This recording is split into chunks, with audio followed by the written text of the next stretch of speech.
The economy is already contracting. If you look at the data that we got, or close to contracting, if you look at the data we got at the end of last year and the economic data that we've got this year, you can see a sharp deceleration as the air is coming out of the bubble. But what's really going to cause this recession is inflation, because inflation is going to drive the cost of living up so high that Americans are going to be spending a very high percentage of their disposable income on the basic necessities: food, energy, rent, insurance, healthcare. They're not going to have money left over for discretionary spending.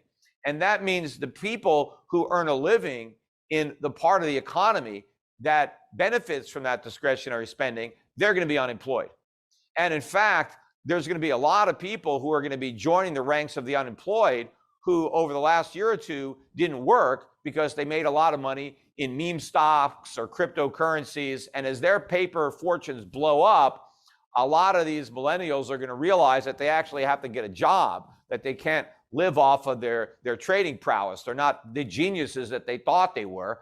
They're going to be looking for jobs. And in fact, a lot of retirees who thought they would never work again, they're going to be back in the workforce because inflation is going to decimate the value of their portfolios. At least workers, you can get a wage that will increase. It probably won't increase as much as prices, so you're still going to fall behind. Your real wages are going to go down even if you get a nominal raise.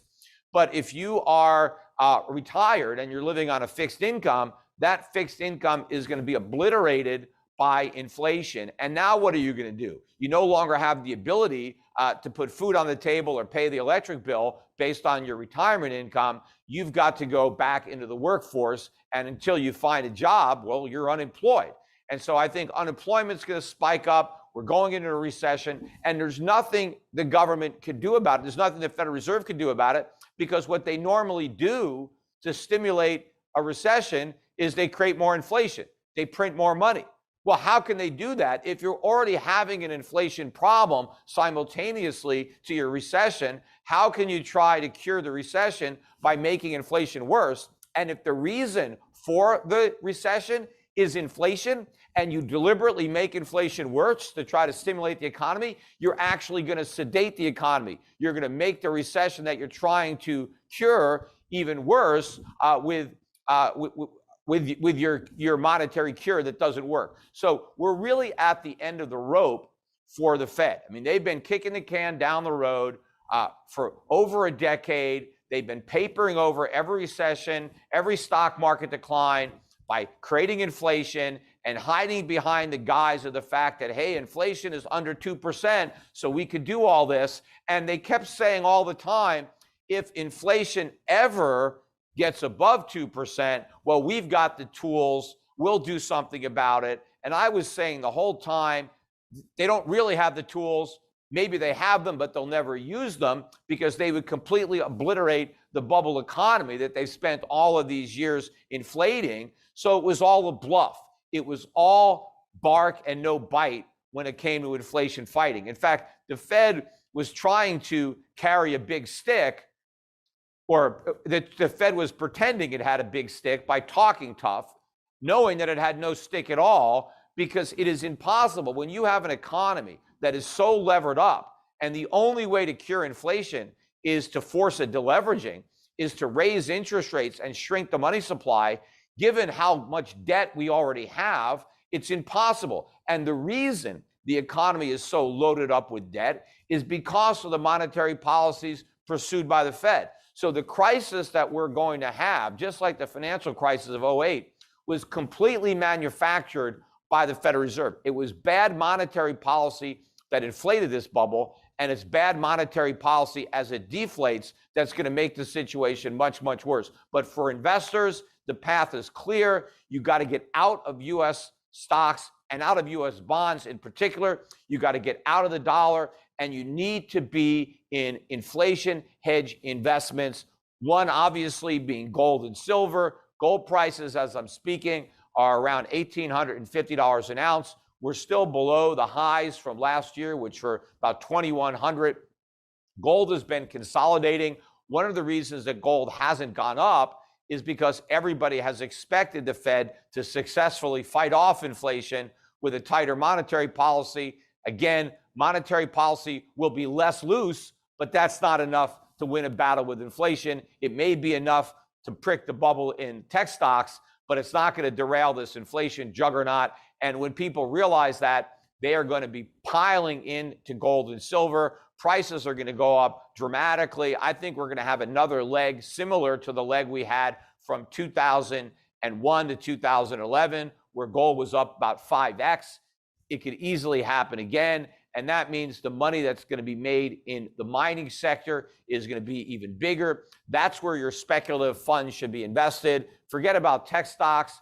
They're old news. They worked in the past. They're not going to work in the future. What's going to work is what worked in the 1970s, the last time we had stagflation. Of course, this time it's going to be far worse. The inflation is going to be much worse. The economy is going to be much weaker. And unfortunately, we won't be able to put a stop to it like we did in 1980 because we have no ability to raise interest rates because the country is completely insolvent, which was not the case in 1980 when we were still a wealthy creditor nation. We still had trade surpluses. We had relatively small debt relative to GDP, the mirror image of America today. So we're not going to have a positive ending like the one we had with Volcker and Reagan. We're going to have something completely different and catastrophic. And so it's even more important that you stagflation-proof your portfolio because it might end up being an inflationary depression, not just a recession, but a depression. And the inflation could end up being hyperinflation. And so you also want to get into foreign equities. I think that should be the bulk of a portfolio. Good dividend-paying foreign equities. A portfolio like that in early 1970, if you divested of the US stock market and you got into German stocks, you got into Japanese stocks, you did great during the 1970s as people who stayed wedded to the US stock market got killed, and they got killed even more if they stayed in the US bond market.